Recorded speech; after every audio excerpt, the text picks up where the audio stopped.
we're going to move on here. And this is our second panel for the day. And this panel is titled Developing and Implementing Strategic D&I Programs. And our panelists today, our second panel panelists are Rosa Ambriz. Current PRSSA National Vice President of External Affairs. She's a senior at Texas State University. We have Calmetta Coleman, who's Senior VP of External Affairs for the Chicago Urban League. We have Dr. Natalie Tindall, who is Associate Professor and Chair of the Department of Communication and Media at Lamar University. And we have Flávia Vígio, Vice President of Communications for HBO Latin America. And we have Hope MacGregor, VP and Director of Human Resources at Ketchum, Chicago, who is going to be moderating this session. So without much ado, I'm going to turn it over to Hope. Okay, great. Great, the mic is on, I can hear it. I am so thrilled to be part of today's session, and really, I think this is all about us and why we're here today in this room as leaders and representatives of our organization. And I had the pleasure of attending last night's plank dinner and recognizing the mentors within the industry, and also working with these wonderful ladies who we've been prepping and just sharing our own stories around diversity and inclusion within our respective organizations. That said, why we're here today is, understanding that the D&I expectations are not going away. It's infiltrating our culture, it's infiltrating our companies and businesses, and we're seeing many more within the PR industry. I'm seeing clients ask for more diversity in talent. They're asking for more diversity in thinking. We are seeing that media companies as well are also looking at how can they diversify their content so it resonates more with the masses. Also, governments are making changes as far as making sure that there's representation on leadership boards, et cetera. I think that said, it's like understanding that things are changing and we are part of the solution. And I think we want to make sure that you all get some information regarding the strategies that are working, the questions that we are asking, and understanding, what it takes to be successful. And we're all in it together. And I think we can all agree to that. We talked about diversity and inclusion and not understanding it's different for every organization, so there's no one size fits all.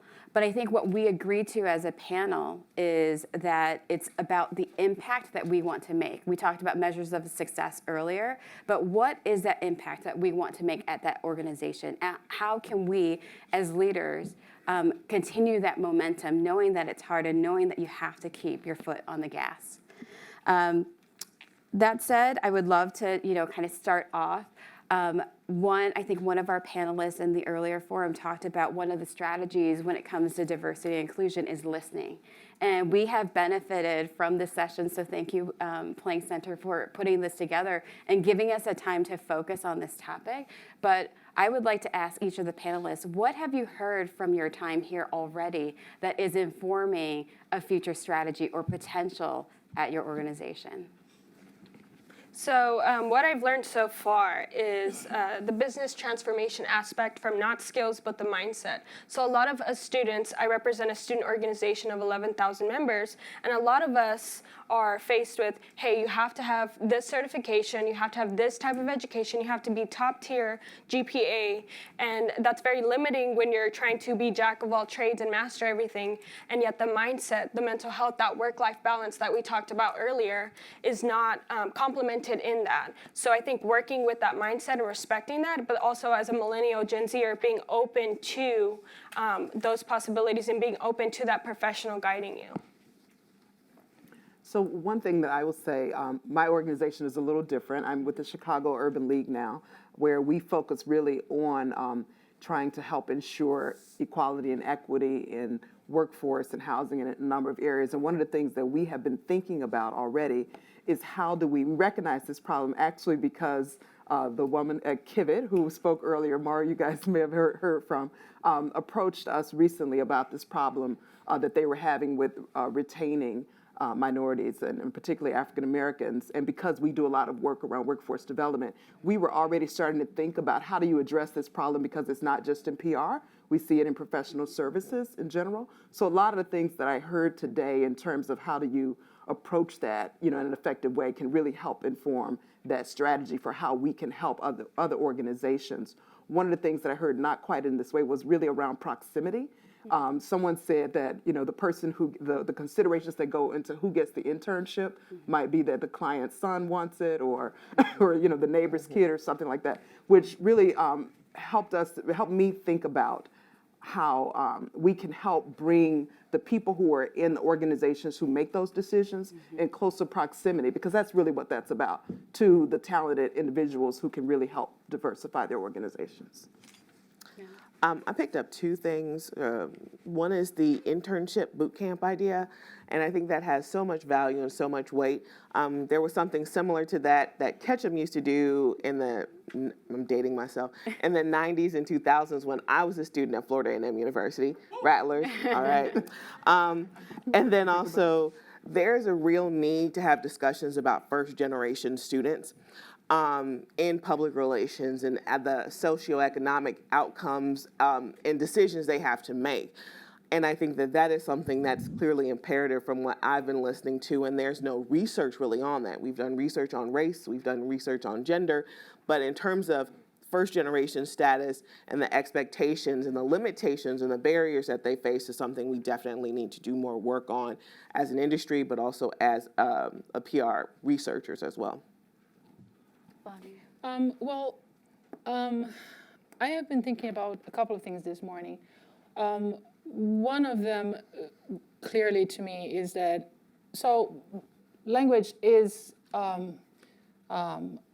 probably a barrier for what we're trying to do, because even in this room, and a lot of us are used to dealing with issues around diversity and inclusion every day and for a long time. Even among us, I think we can even discuss certain concepts and words and how do we call what. If it's difficult for us, it's certainly difficult for us to get that message across too. I think it's very difficult to bring that into conversations in our organizations or the organizations that we serve.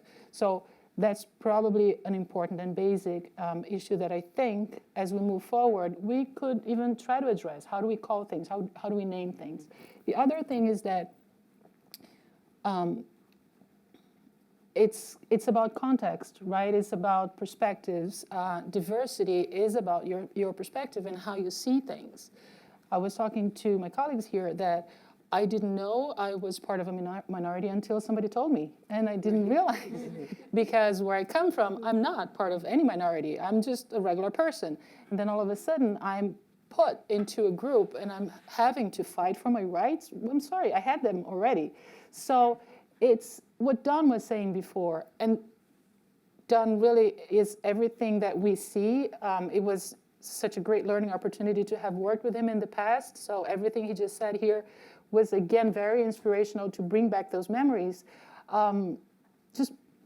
We have to be ourselves, right? We can't put the barriers in front of us because sometimes they're not there. Sometimes people are not expecting us to bring these walls in front of us. They're expecting us to bring the solution.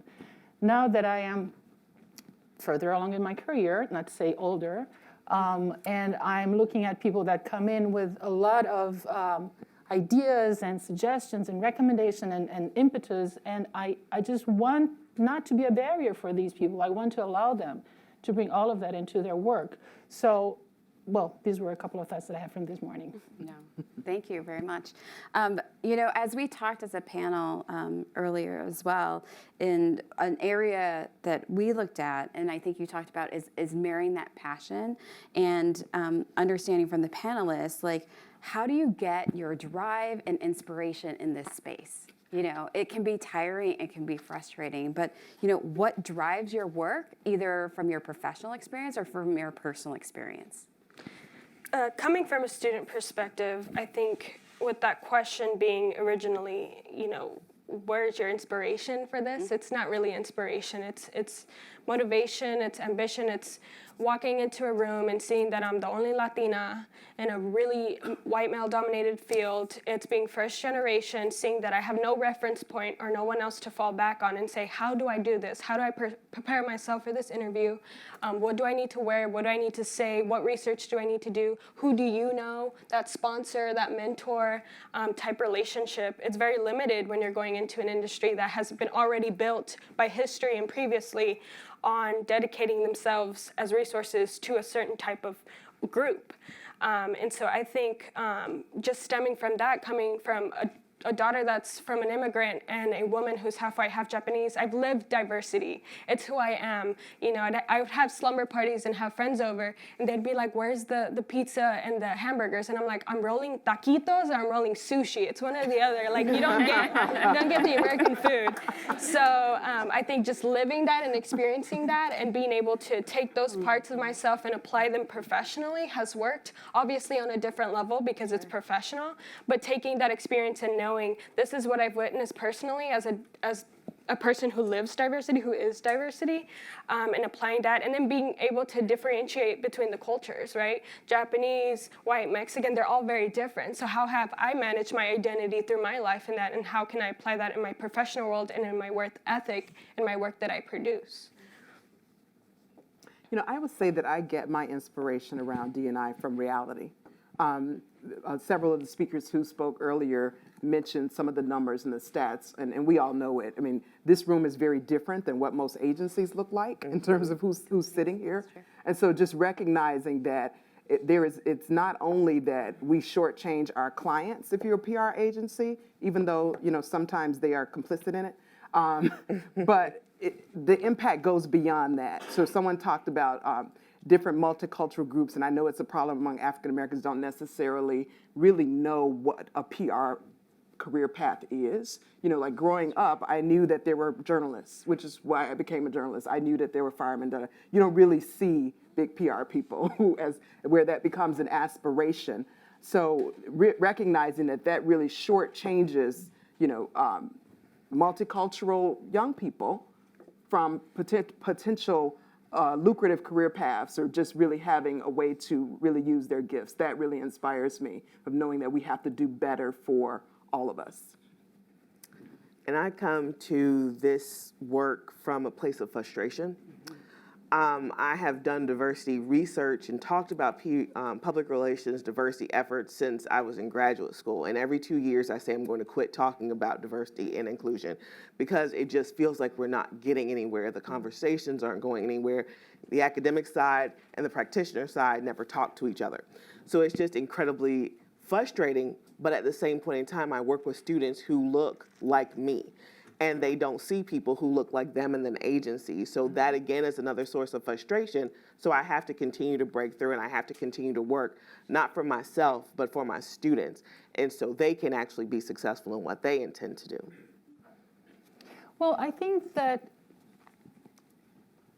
if you have a group of people that don't necessarily look like each other, you have a competitive advantage right from the start. If you have people who are able to give you different perspectives on something, it's such a richer conversation, and you can give so much more to your company or whichever organization you're working for. Having different points of view in the room is just incredibly rich, and that's what motivates me. I mean, I hate it when I'm in the room and everyone is agreeing. Yeah. I'm sure I'm missing something. So the more you have people with different perspectives, the better it is. I mean, you learn it from your personal perspective, of course, and then you're able to bring more informed suggestions. You're able to bring richer recommendations. It's just so much better. You're more creative when you're around people who challenge you on, you know, what your position is. It's so much nicer also to talk and work with people who are different than you than if everyone's just the same. Yeah, I think that's true. I think a lot of what we're hearing is about our identity, being able to bring our true self to the table, being be additive, I think, to the work and to the problems that we are all facing within our own workplaces. I think with that and looking at, the strategies that are working, there's some great successes, but really I think many of us are learning the most from our failures. And so I would love to hear a little bit about what failures have you seen and what did you glean from that? What has changed through those failures and how has that made things better?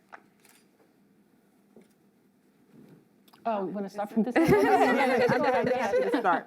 So I'll mention two things. One is obvious in that, almost probably any person of color or clear minority group, and probably women, have experiences to be at an organization and be the only one, and you get all of the only one assignments, is a huge failure. And so it's sort of the diversity and inclusion by accident, right?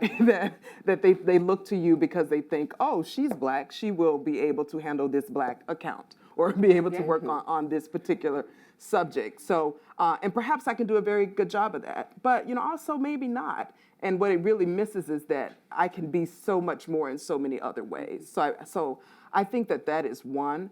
Another one that I would mention that I can't say that it was a total failure, but one organization that I worked for, which was not a public relations or communications firm, had a diversity and inclusion program that was all around mentoring. And someone talked earlier about mentoring. And what they did was really admirable in that they very deliberately paired young, emerging minority professionals with more seasoned, experienced senior people in the organization to serve as mentors. And that was a good thing. But again, it was talking to ourselves, right? And there's a value to that, but it could have been so much more because usually that person wasn't in a position necessarily, while they might have been senior, because there are so few of them, you've kind of got to scour the company, and they may not even be in the line of business that you're in, versus supplementing that with also having you connect with the people who are the decision makers and in senior positions and who can be that kind of sponsor that you're talking about. So I wouldn't call it a complete failure, but one that certainly could have gone a step further. Excuse me. From what I see as an educator is that we don't evaluate the success of the student recruiting that we do. Our agencies don't do it. Agencies continue to go to the same 5 schools. They have tapped out Howard. They have tapped out FAMU to some extent. And then they say, well, we're done with recruiting Black students. We've gone to the schools.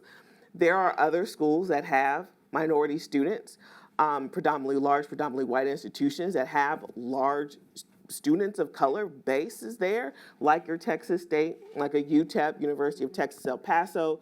Georgia State graduates more African American students in journalism and mass communication than any other school in the nation. But when I was a faculty member there, we never got asked to do anything.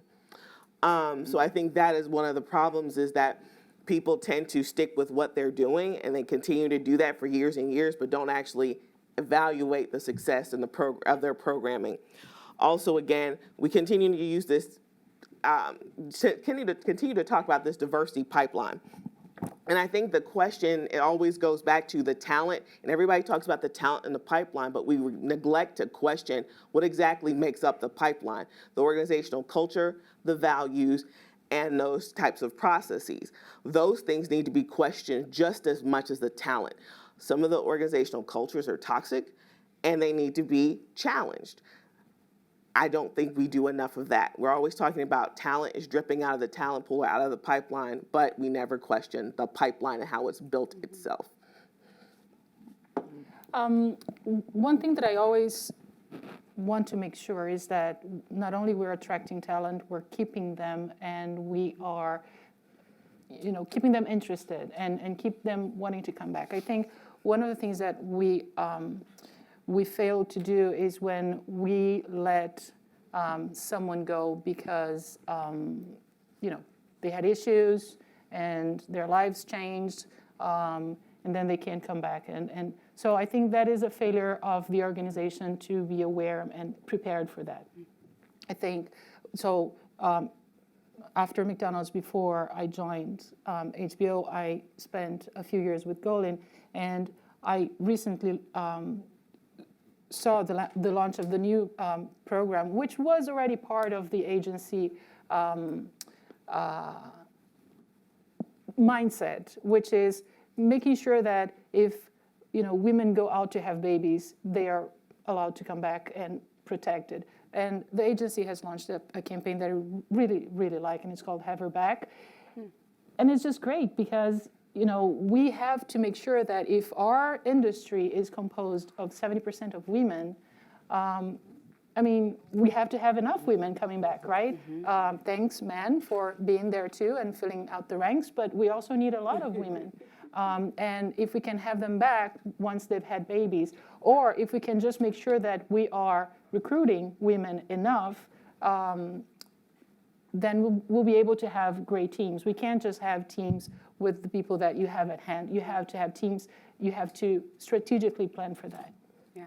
I mean, representing the HR side and, just hearing throughout the day, it's like, oh, it's HR's problem, or they're going to take care of it, or that's part of the training. And for those who don't know me, I actually came from the client side and spent 17 years on the client side and then moved to HR because I felt so strongly that HR was missing the perspective of the talent, the individual. So when I do my work, it is to make sure that I can empathize with, the students coming in the door, because I started as an intern. I know what that feels like to feel being a minority and being, working very hard. I think Lilia really struck a chord for me this morning when she said, you're like first generation immigrant. Like it's about like bury your head. Don't ask for anything. Like just do your best job and you'll be recognized. But that's not the case, right? Like we need to continue to push ourselves to do that asking, to empathize with each other and to welcome and encourage, I think, that discussion and understanding where people's comfort levels are to address the part of inclusion that we often miss within our organization. Because I think, earlier we had talked about, should it be inclusion and diversity versus diversity and inclusion? And I think they do have to work together, but I think it's really important that as we discuss the strategies that are working, that we keep that in mind and continue to bring our whole identities and self and encourage others to bring that as well to the table. I think you spoke about that work-life balance that doesn't exist. I can't remember who said that, but it's true. And we don't actually talk about that as much anymore. We talk about how is it integrated. It's not about balancing it. It's like, how do I integrate the pieces that I need into the work that I do? And so I'm curious, I know this is a little off script for us, but, like how have you integrated your work in D&I within what you do every day? Because I think you have to make time for it. We all have jobs, but it's like if we continue that energy around this topic, I think we can do a lot more. I think it's part of who we are, Hope. I think it's, it's just an extension of, my work to me is an extension of who I am. It's not that I just disconnect when I go home and I see my husband just sneaked in. He can vouch for that. So he will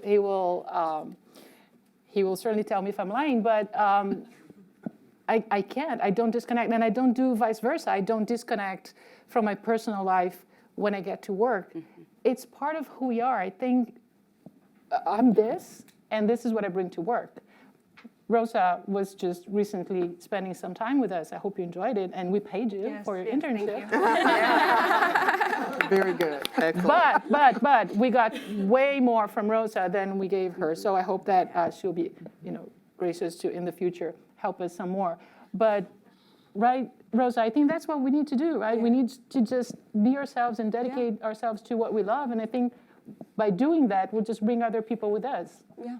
100%. And I think, too, a lot of the simple issue that I have, and how I apply this outside of PRSSA is, I have a part-time job at a grocery store and I'm a checker, and I've seen that they're trying to celebrate Diversity Month, and so they have this poster that says diversity, and it has food, it has all this different type of food, and they're centered around that. And a lot of the educational system will do that. They'll have cultural day and then celebrate around food, but that's not what's important. That's not what we should be talking about. And on top of that, you're missing the inclusion part, right? And so it's just you can treat diversity as as a goal, but it should really be treated as a key component to organizational change. That's where it should be at. It should be part of who you are. It should be part of your organization, part of your company, things you're already doing and projecting onto other people to be reciprocated. That energy has to be reciprocated.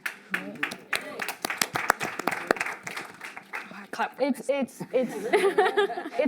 the climate we bring, right? When we bring this, I mean, it's like the tide. When the tide rises, it rises for everyone. So it rises for you and it rises for everyone who's around with you. All of the boats come up together. I think if it's good for you, it's good for everyone. It can't just be individual. This has to be for everyone.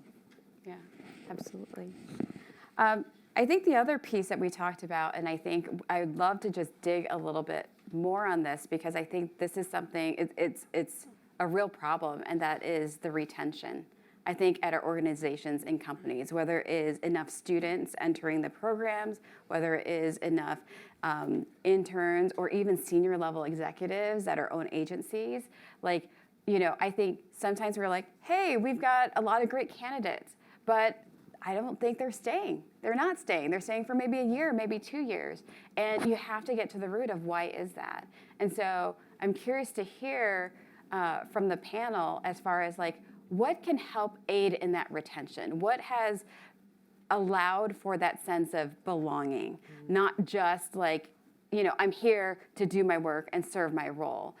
What do you think maybe that's not being done today that could be done that could encourage that level of integration and of inclusion, feeling like I am part of this and who I see, I feel like is me, and I can feel comfortable bringing myself to the workplace?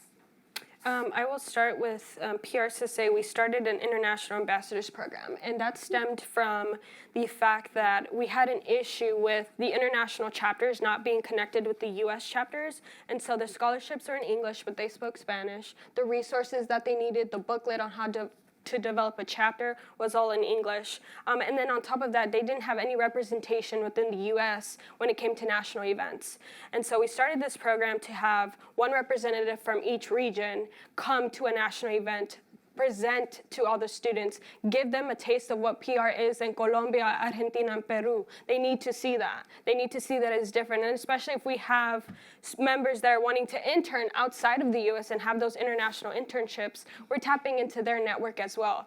PR is not the same in Colombia as it is in the United States. It's considered communication. It's not even a major. There's no PR professionals. And so I think what we did with that was really complement the fact that there's a group of students that need resources, and this organization, PRSSA National, has 3 international chapters, but they're not giving the resources that they need to include those people and to give them a voice. And so by putting them on a leadership position and giving them that platform that they need, that reflected into our organization, and now we have the talk of rebranding to PRSSA International instead of National because of that.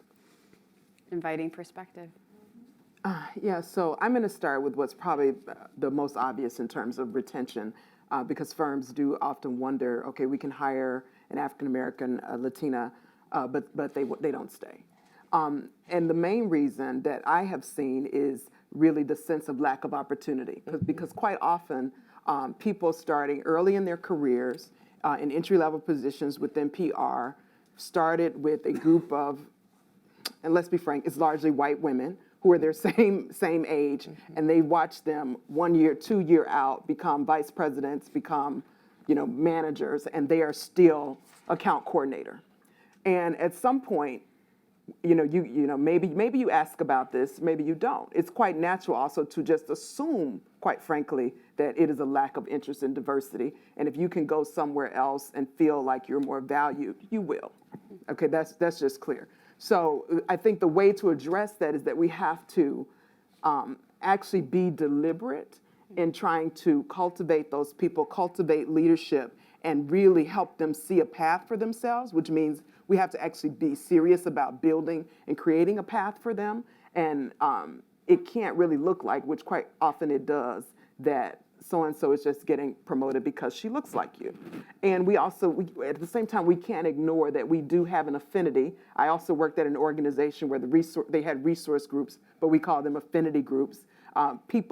You have an affinity for people who look like you, who share your culture, who share whatever it is. And so we have to be aware of that. There's nothing wrong with that, but then we have to be very deliberate in moving past that. To some extent, I think that why people don't stay, maybe because of diversity exhaustion. They are the person who is tasked to talk about diversity every single time they show up into a room. They are the person that is always on every diversity and inclusion committee. They are the person who is seen as the person who knows all about certain groups. And that becomes overwhelming to anyone who's ever been in that situation. And that's probably one of the reasons why some people leave or exit out.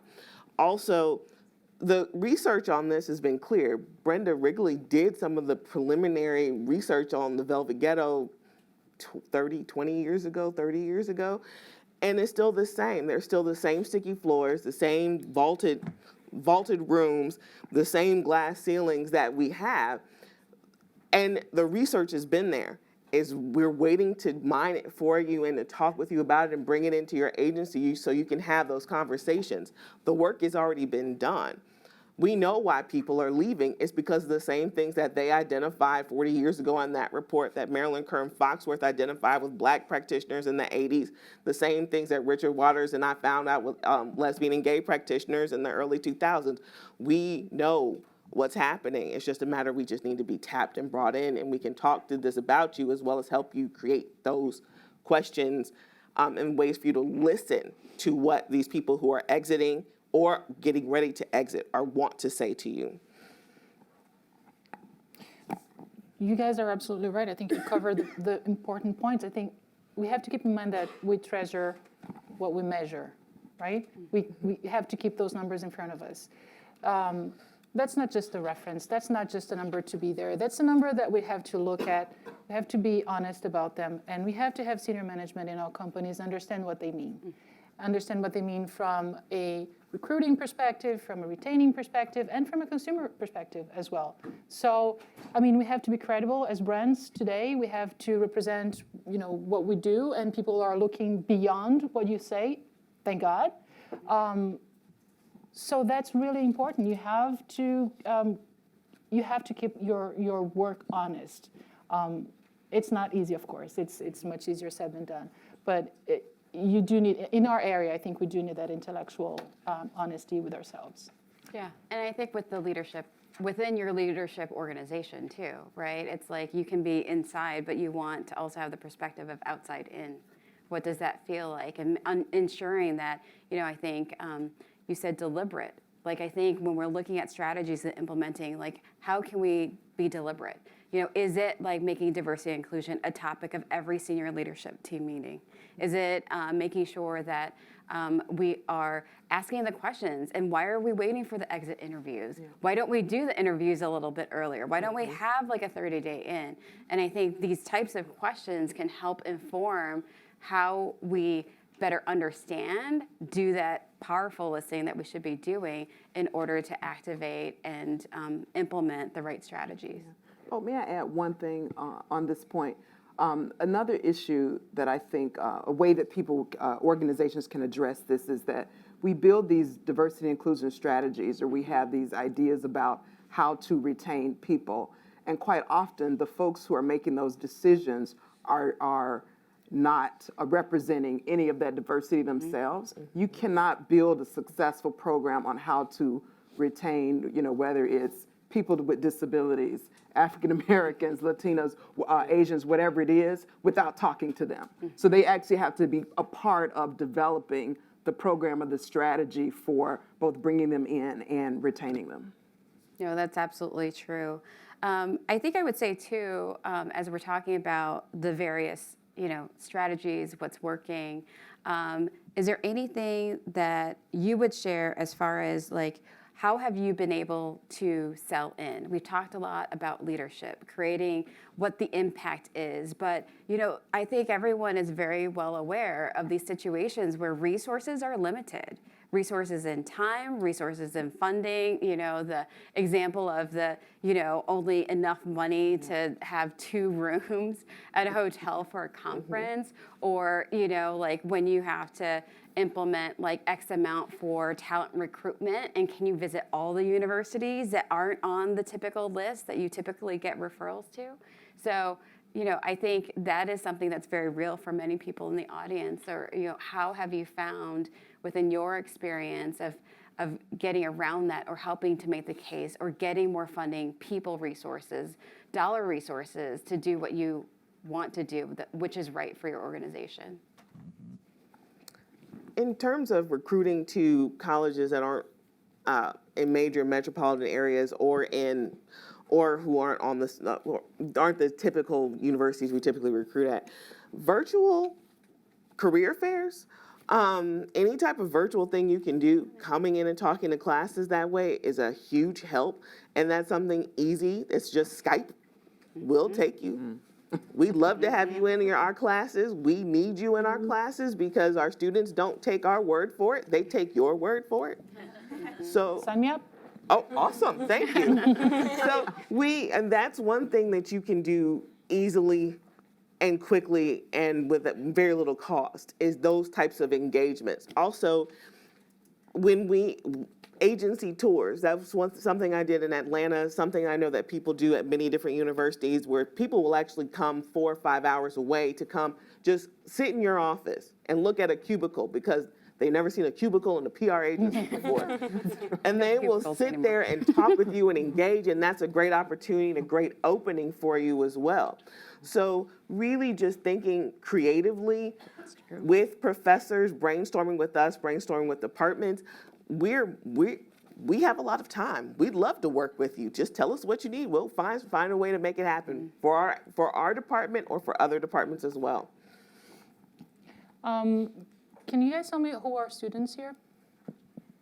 Okay, you all please connect with me on LinkedIn, because I do need your resumes.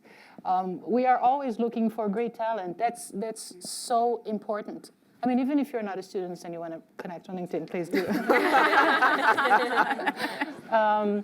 But talent is not that it's rare, it's there. It's just that sometimes you need to push people a little bit so that they show themselves, Rosa, and we've been all in these internships processes recently, and it's just so valuable. I think the more you show yourself and the more you can bring to your work every day, or to the conversations every day. Maybe it's not a formal job interview, maybe it's just a conversation, maybe it's just coffee, maybe it's just an elevator ride.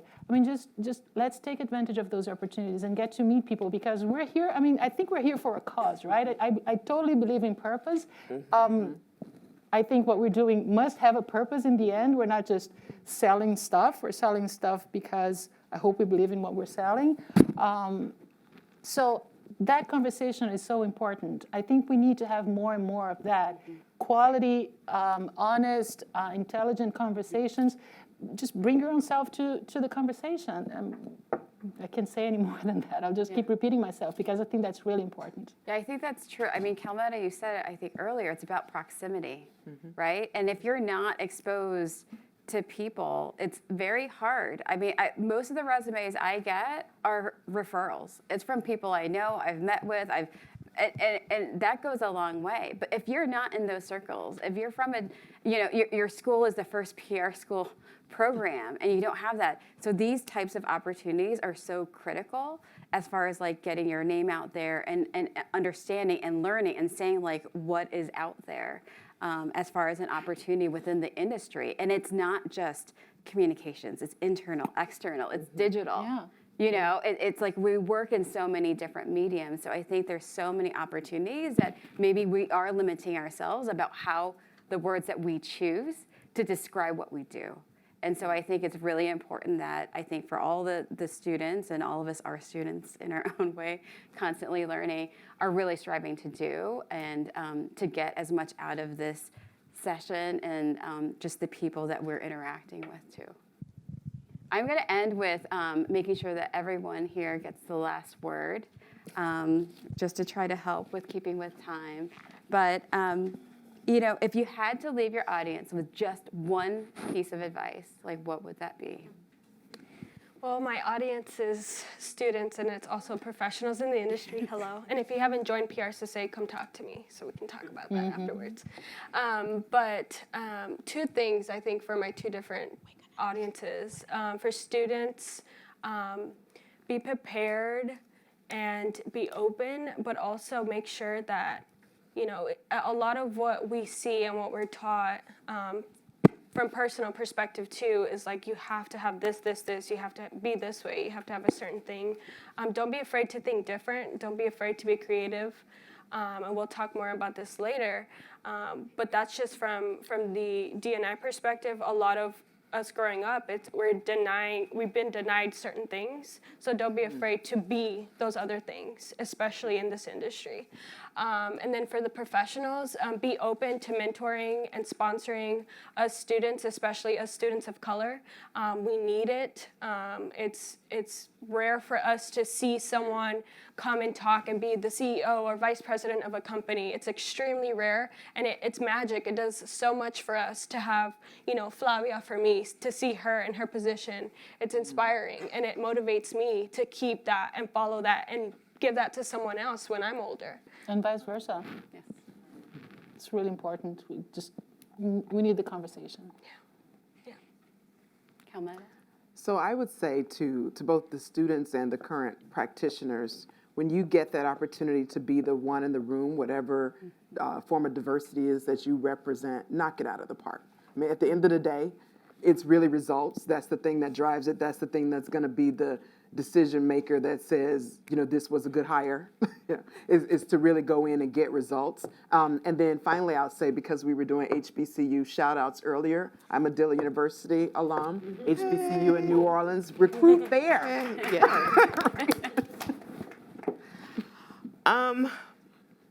I think everything we do, we have to be intentional and strategic. We talk about that in our classes when you build case studies and you build campaigns.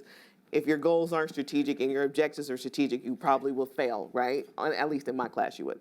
So in this instance, when we talk about diversity and inclusion, we have to be strategic and we have to be intentional. So it's really thinking about what exactly, what we can do, where we should be, and what we want to be in the next 3 to 5 years, or whatever that is. So I think that's the biggest thing. If anybody walks away with something today, is really thinking about intentionally, what are our diversity goals? How can we move the needle on those in a way that can be measurable, but in a way that also is ethical and responsible for both the talent and for the agency, the organization itself?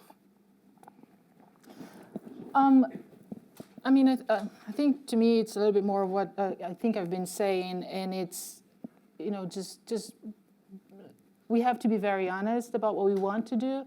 I think we have a lot of individual qualities and characteristics we can all add to the discussion.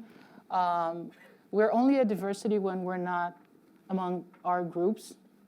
All of a sudden, I'm move here to the United States and I'm part of a diversity. I wasn't a diversity when I was in my hometown in Rio de Janeiro. So I'm like, okay, this is a new perspective for me and I'm gonna learn from that because everyone will bring that to the table. So just bring that to the table. That's really important.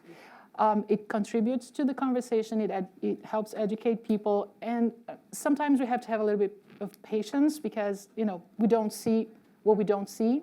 So patience in education, I know it's hard. I know, we suffer a lot with people who don't want to be educated or have their own limitations, but we have to keep pushing, and we're communicators.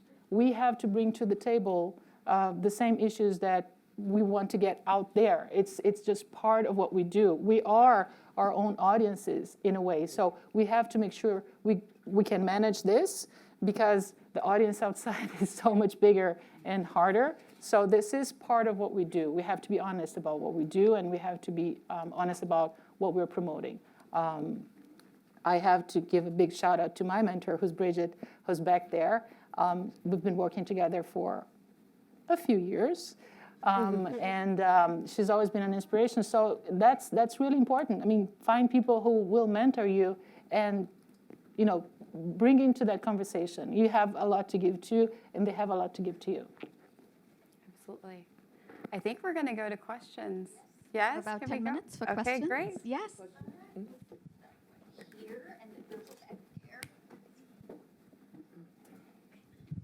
Thank you all. Just so insightful and inspirational. Dr. Tyndall, a question for you. You talked a little bit about the partnership between practitioners and EDU, and one of the things, as well as others on the panel, but one of the things that I've been trying to promote and get our arms around is how do we measure inclusion? We have the numbers are always easy. We like from a business perspective what we can, sort of measure in that way. Inclusion is harder to measure with numbers. So I'm curious and you mentioned all the research that Brenda had done as well, I think. I'm curious if you all have come across a model or if there's any research about how to measure those feelings, other than qualitative, of course, to get it to the place where it's a business metric that you include, just like you look at revenue and client retention and those sorts of things. And this is where I go to my academic colleagues. Throw it out to you guys. I Or have to not. Dr. Ken and Dr. Brenda. I haven't seen an actual model. I've seen people flirt with the idea of an inclusion-based, sort of like a triple bottom line type of idea, but I haven't seen anything fully fleshed out, published anywhere that actually has that documented. So if that's a challenge, does anybody else, Dr. Brown, Dr. Cooper? I smell a partnership. I smell a partnership in the air if anybody wants to do it. But I think that is an opportunity to, at least for us, to lead the way, especially in public relations. If we're talking about communication and talking about relationship building, this is a good way to model what we want, what other organizations want to see. So I think that's an opportunity. Thank you.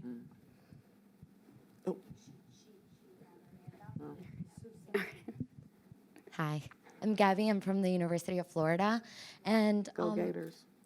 Go Gators. Yeah.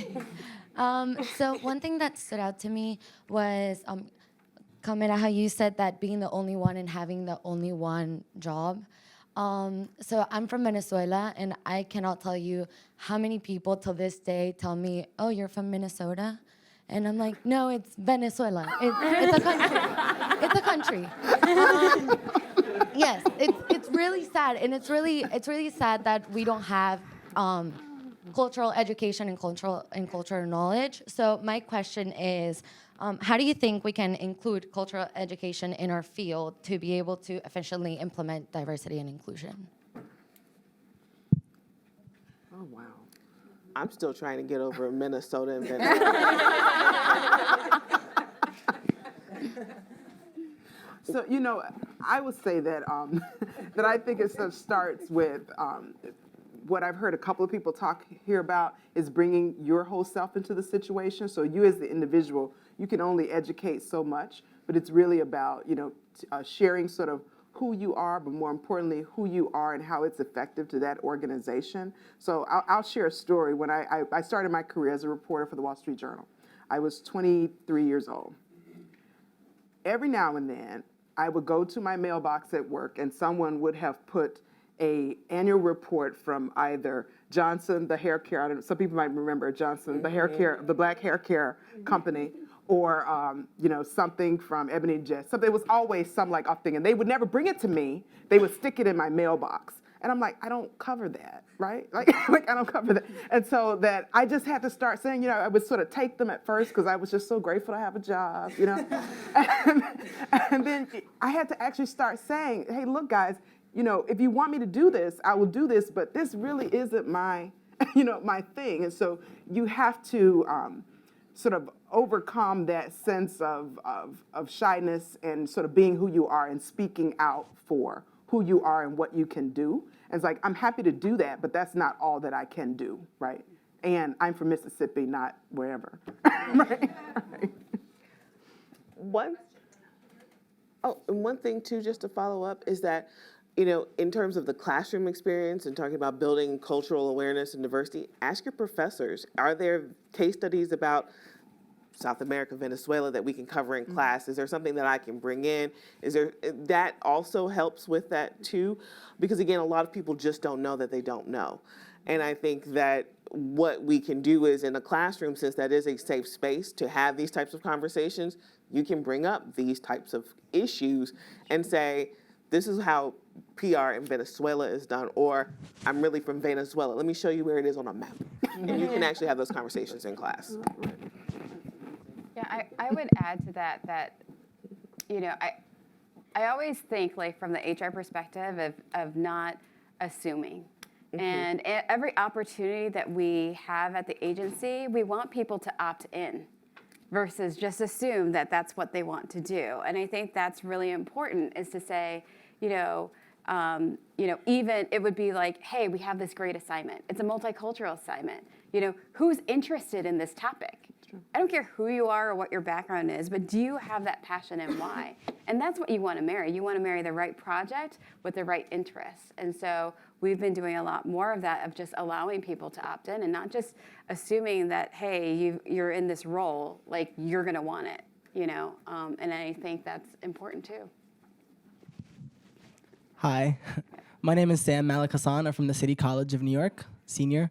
And first, Gabi, funny little story to go with your story. I remember I was in kindergarten, and we're all talking about where we are from, where our parents are from, and my parents are from Yemen, which is in the Middle East.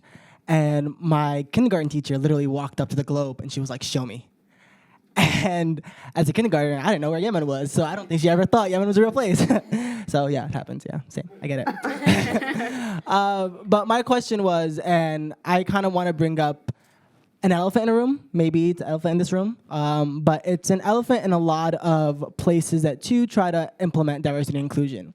And it's basically, I am a multicultural student, right? So I apply for a lot of multicultural opportunities. I'm one of the scholarship recipients to come here, right? So as I'm doing these things, or I'm applying these things, or I'm getting these opportunities, I have many white students in my class, or white other interns, right, that are in my internship. And they'll be like, oh, yeah, I can't really apply for that because, I'm white, so lucky you, right? Or like, oh, you're such an added advantage, right? So when we talk about diversity and inclusion in a place like this, right, for a summit about diversity and inclusion, we're really speaking to an echo chamber. People who already agree, we all agree. You guys speaking, we're like, yeah, that's true. But my question would be, when you're in those spaces where you have a lot of white counterparts, white colleagues, white peers, white students, who are looking at you with a little bit of resentment, because when I see that or when I feel that, I kind of take it upon myself to like send them all these other opportunities I find, because I'm like, don't worry, like we're all in this together, and I put the pressure on myself so that they don't resent me in a way. Can I interrupt you? Yeah. Please stop. I mean, forget about it. I mean, no, it's yours. You earned it. You're there for a reason. If you're not good, you're not going to stay. But if you're there for a reason. Just take the best of the opportunity that you're giving. Don't worry about everyone else. They're not going to worry about you. If they get the internship, they're not going to be thinking, well, I got this because I'm white. No, I mean, just take the best of your opportunity and bring it to your work. Show how good you can be. That's fine. I mean, don't worry about that. It exists. We all know. But that's fine. You're supposed to bring your best person to your work or internship or anything. Don't worry about that. They're not going to be worrying about that. So my fear is I kind of think long-term in a way where it's like, what I really don't want is I want these white students, these white interns to go in their careers and they become employers and hire other people. And in their back of their mind is that sentiment of resentment over people who were hired when they were in college or later back then. I'm crazy. I think like that. So it's like I would never want them to think that, this is just basically handouts and, it's affirmative action is bad and stuff like that idea. So no, you're just hurting yourself if you think that. Don't worry about that. I mean, really, other people wouldn't worry about you if they were in your position. It's just, you're talented. You're there for a reason. You're not, your employee is not a crazy person that is just going to hire you without, any concerns about your talent. They're going to be looking at that too. And there are going to be other people in your same position, your same minority or anything, and you've been chosen for a reason. So don't worry about that. Just bring your best self, do the best job you can do, you're going to prove to people how talented you are. Don't worry about that. But do you think there should be some sort of level of why diversity and inclusion is important to white students, right? course. Let them understand. Because I think that's where the discrepancy lays, right? We're talking about it to employers and we're talking about to students who want multicultural opportunities, but the white students are like, but why? Like, how come they get it? So how can we implement more of that kind of education and mainstream, not just too much cultural students and not just employers? It's not about just. I'll make one last comment. It's not about what minority you come from. Is who you are, right? And there's good and bad people in every minority. I mean, there are people who are going to be resentful of you if they're from your same minority or from another minority.